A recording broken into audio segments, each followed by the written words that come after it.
예, 반갑습니다. 이근철 교수입니다. 우리 역사의 시작은 환웅시대다. 지난 강의에 이어서 지난 강의는 삼국 유사를 통해서 본 우리 역사의 시작.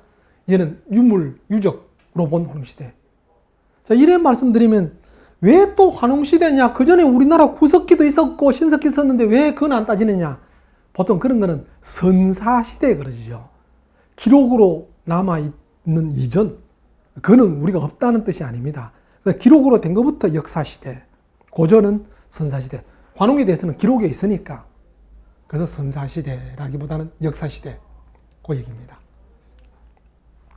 단군시나 문화유적 구분에서 고대 우리 역사 중심은 한반도만 볼 수 없죠. 만주 지역에서 상고시대 문화유적들, 내몽고, 하북성, 요령성, 길림성 일대, 오늘날 요하문명 그러죠.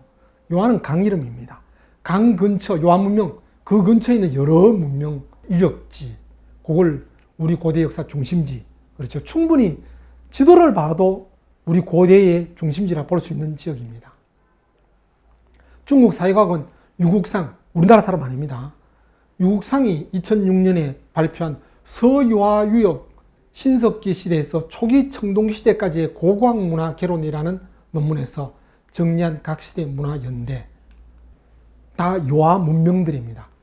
인데 물론 신석기죠. 청동기고, 요때는 신석기에서 청동기로 넘어가는, 그래서 동석, 병룡이라 했는데 청동기 살짝 나오고 신석기 있고, 어뢰 초기는 그렇죠. 청동기 시대라고 해서 모든 백성들도 청동으로 다 뭐 그릇 만들고 뭐 도구 만들고 아닙니다. 그냥 지배계급들만, 무기들은 청동으로 써도 일반 민중들은, 백성들은 그냥 흙으로 만든 토기 쓰고 막 그럽니다. 그러니까 여기서 신석기에서 넘어갈 때입니다.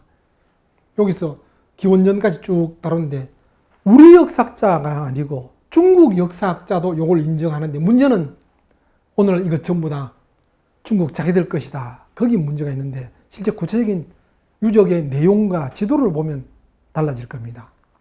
예, 요 표 앞에 하나, 둘, 셋, 넷, 다섯, 여섯, 일곱 가지 정도로 다뤘는데 이걸 크게 분류하면 홍융화 문화유적, 홍산 문화유적, 하가점 문화유적, 크게 이렇게 셋으로 분류할 수 있습니다. 여기서 요 유적을 삼국유사 고조선조 단군시나 내용과 연결하면 홍융화 문화유적을 환웅시대라 볼 수 있고, 홍산 문화를 환웅과 웅녀 연명시대로 볼 수 있고, 하가점 하청 문화를 단군시대와 연결해 볼 수 있습니다. 제가 억지로 끼 맞춘 게 아니고 어떤 그 당시 고고학적 연대 기준이라든지 유물, 유적의 특징을 살펴볼 때 충분히 연결할 수 있다는 겁니다. 홍융화 문화는 요하 상류적인 요령성, 서부 및 내몽고 적봉시 지역인데요. 여기죠.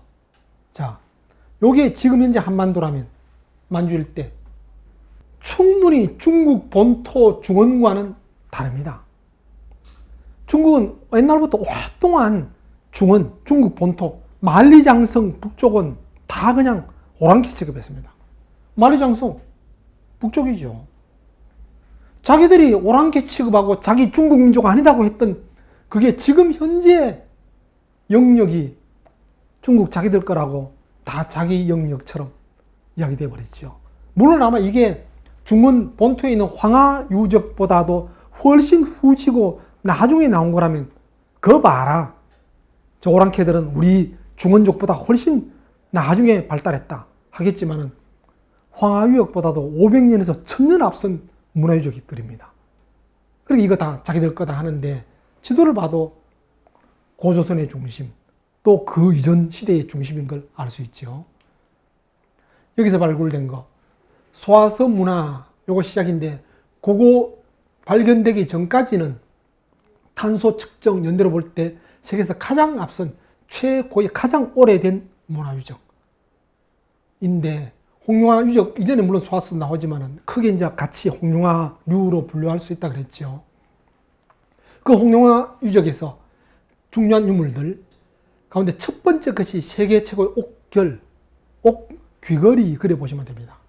이 발굴되었고 그 외 옥도끼라든지 쭉 발굴되었는데, 그래서 이거는 동석 병룡이라기보다는 심지어는 옥기 시대다 뭐 그런데 그 정도는 아닙니다. 옥은 단순히 그냥 이제 큰 제사라든지 그런 귀한 어떤 뭐 그런 분들이 쓰는 그런 거 정도지 뭐 도구로 정도까지는 아직까지 아니라는 겁니다.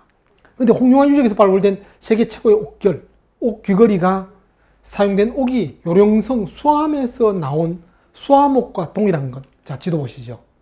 예. 여기가 홍룡화, 여기가 수암이죠. 바로 그냥 지금 현재 신의주 바로 건너지요. 이 옥을 갖다 쓴 건지 이 일대 옥이 같은 옥인지 모르지만 지금 조사해보니까 같은 류의 옥이라는 겁니다.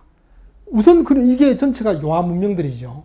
요한 문명들인데 그렇죠. 누가 봐도 우리 고대 우리 선조들의 중심지다 그래 볼 수 있죠. 근데 또 더 중요한 거는 강원도 고성 문암리 유역에서도 흑룡화 문화와 같은 그런 옥결이 나왔다는 겁니다.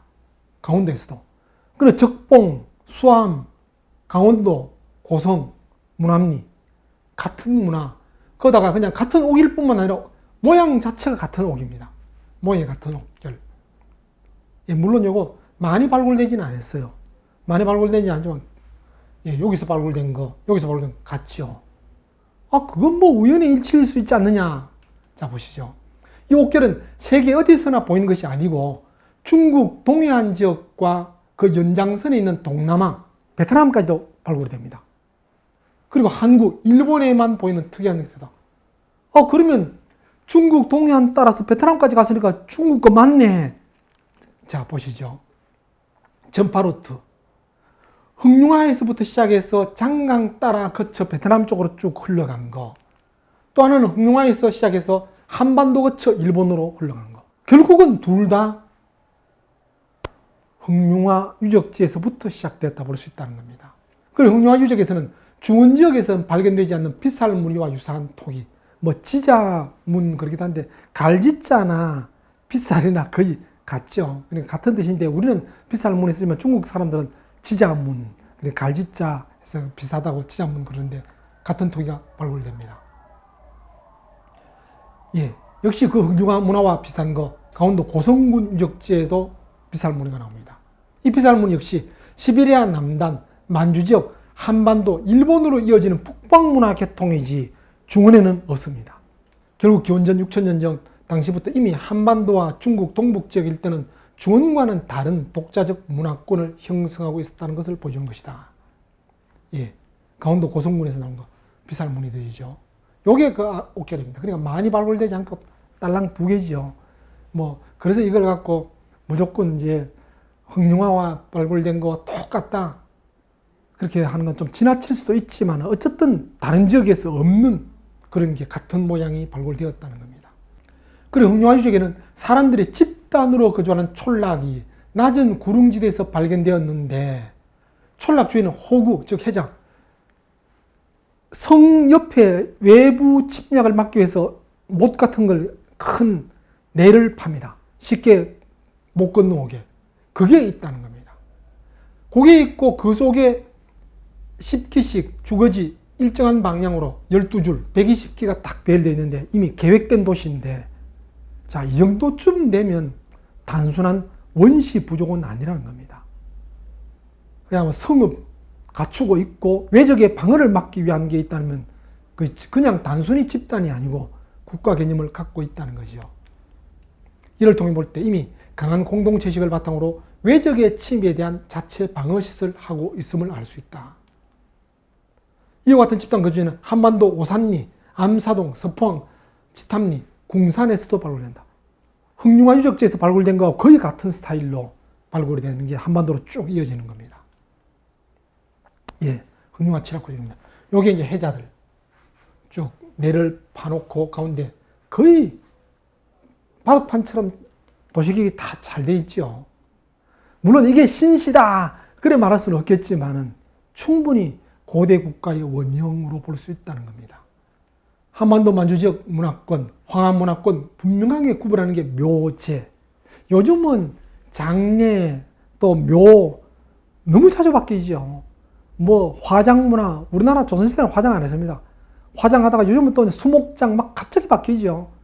또 결혼식도 아주 뭐 잘 바뀌죠. 요즘 아예 그냥 주례도 없고 그냥 뭐 신랑 신부 중에서 부모 중에 한 분이 와서 한다든지, 그리고 거기서 또 뭐 신랑이 신부에게 무슨 뭐 그렇죠, 만세삼창하고 막 별의별 게 나오는데, 옛날에는 이런 관혼상제는 쉽게 안 바뀌었습니다. 더군다나 장례와 관계되는 묘제는 더군다나 안 바뀌어서 요걸 가지고 어느 문화다 구분을 합니다. 한반도와 만주에서는 적석총, 돌무지 무덤, 또 고인돌 무덤 등을 돌을 재료로 사용하는 무덤들이 많이 분포되어 있는데 반해서 황하유적에서는 그런 거 없습니다. 토광묘, 단지 두 개 이어서 널처럼 만드는 그게 줍니다. 바로 구분이 되죠. 한반도와 만주 지역에서 지금까지 발견된 적석총 유적 가운데 연대 가장 올라가는 게 홍산 문화에 속한 우화량. 우화량이 있고, 물론 뭐 만주, 고구려 문화에도 뭐 적석총 많죠. 또 우리 한반도에도 아주 많고, 그 중에서 제일 오래된 게 홍산 문화 중에 우화량인데, 예, 우화량이죠. 앞에 흥룡하는 욕입니다. 여기서 약간 열로 왔지요. 그래 볼 때 환웅시대가 욕이라면 환웅-웅녀 연합시대는 여기로 살짝 이동했다라고 볼 수도 있습니다. 물론 지금 환웅에 대해서 다루는데 고조선의 영역이 어디냐에 대해서 예전에는 그냥 요 압록강 이남 그 정도 하다가 이제는 그러지 않죠. 그래도 지금까지도 고조선 영역이 요하를 중심으로 요까지다. 아니다. 대릉하 요까지다. 아니다. 난하 이까지다. 보는데 이걸 근거한다면 난하까지 충분히 볼 수 있죠. 여기가 중심지인데 여기서부터 고조선의 중심지다 해버리면 이건 진짜 중국 거 다 돼버립니다. 모든 문화유적, 흔적, 특징이 우리 한반도와 연결이 되어 있는 게 뻔한데도 고조선의 중심지는 이쪽이다. 그런 말 하는 것 자체가 좀 그렇죠. 억지죠. 중국 쪽에서는 그렇게 억지로라도 말하지만 물론 지금 현재 중국 땅이다. 그거는 인정합니다. 그런데 역사적으로 볼 때 난하 이쪽 충분히 볼 수 있는 지역이죠. 자, 거기서 특히 우화량. 예. 하늘의 제사 지내는 곳, 적석총. 홍산문화 탄소 측정 연대로 볼 때 황하 문명 중 하나인 하나라 문화유적보다 2500여 년에서 700여 년 이전 것. 그 중국이 놀랬죠. 자기들이 세계 문화, 세계 문명 중에 하나, 4대 문명 중에 하나 자부심 갖고 있었는데 그러면서도 4대 문명 중에서 조금 시대가 늦습니다. 황하 문명이. 근데 홍산 문화가 나오니까 놀랬죠. 야, 우리가 그러면 동이족들 영향받았나? 그 말 하기 싫으니까 그 홍산 문화도 중국 거다. 그렇게 지금 말하고 있죠. 그중 우화량 일대 유적지에서는 적석총뿐만 아니라 제단, 여신묘, 피라미드와 같은 대형 건축물, 이 피라미드는 세계 곳곳에서 다 발굴되니까 피라미드형이라고 해서 우리 거다 그 말은 못합니다. 남미 잉카에도 나오고 뭐 서양 뭐 이집트에도 나오고 다 나오죠. 이거는 고대인들이 참 이 피라미드를 좋아했던 것 같아요. 근데 문제는 적석총, 제단, 여신묘 여기서 나오는 여러 가지 유적들이 우리 고대 유물 한반도와 연결되는 거 여러 흔적이 있다는 겁니다. 이게 여신사당인데요. 얼핏 보니까 잘 모르는 것처럼 보이는데 이걸 오늘날 컴퓨터로 복원한 겁니다. 이렇게 됐는데 세로 길이가 160m 정도니까 제법 크죠. 고대 160m 정도의 건축물 같으면 아주 큽니다. 동서로 볼 때는 한 50m. 아주 큰 겁니다. 이걸 왜 여신묘라 하느냐. 묘는 무덤이 아니고 사당묘자입니다. 여신사당. 여기에 유물들이 여러 개 나오는데 여신과 관계되는 유물들이 많이 발굴됐습니다. 유일 여신이 아니고 여신도 여러 개입니다. 여러 개 발굴됐는데 그래서 여신묘, 여신을 숭배했던 어떤 신전 같은 곳일 것이다. 이런 구체적인 형태를 가진 신전이 있었다는 것만 봐도 고대국가. 고대국가는 재정일치사회죠. 정치적인 것과 어떤 제사적인 것 같이 있는 그런 흔적입니다. 또 거기서 발굴된 거. 예, 요거 따로따로 되면 이게 무슨 여자나 싶지만은 실제 여자 모습 요거 말고도 비슷한 게 나옵니다. 물론 뭐 인터넷에 보면 그냥 가부자 한 여자가 나온 그건 아닙니다. 그거는 조작한 거고 그렇게 완전하게 형체가 있는 게 아니고 다 이렇게 떨어지고 예. 근데 보면 여자 모양이죠. 요건 또 뒤는 앞은 요래 되지만 뒤는 또 납작해요. 그걸 볼 때 벽에 걸어 놓은 것 같다. 그래 봅니다. 거기서 발굴된 토기와 옥들입니다. 이 옥을 그 당시 칼, 철기, 청동도 없는 상태에서 이 옥을 어째 만들었나.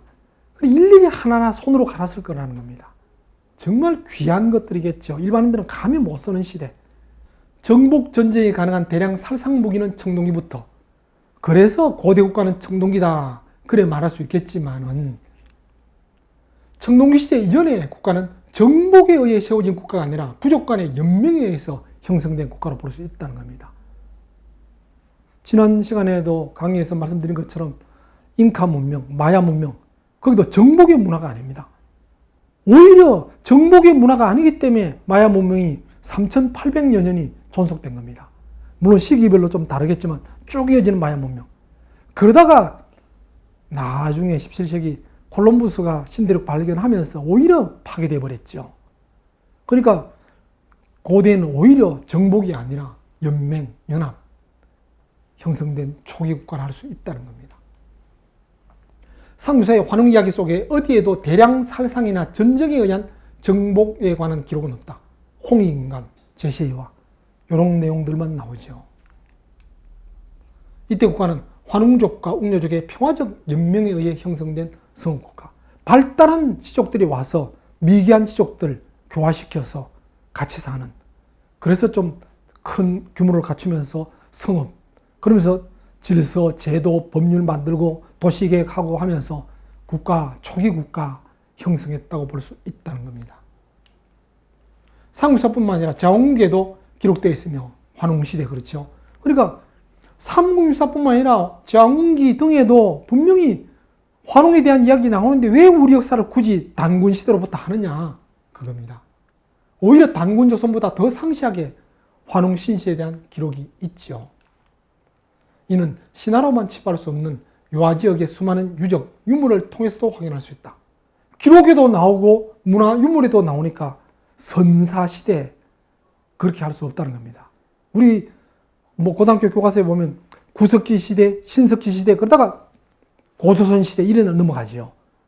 그렇게 바로 고조선 시대로 넘어가기 전에 환웅시대, 환웅신시 시대부터 시작해야 된다는 겁니다. 예, 여기까지 말씀드리고 마치도록 하겠습니다.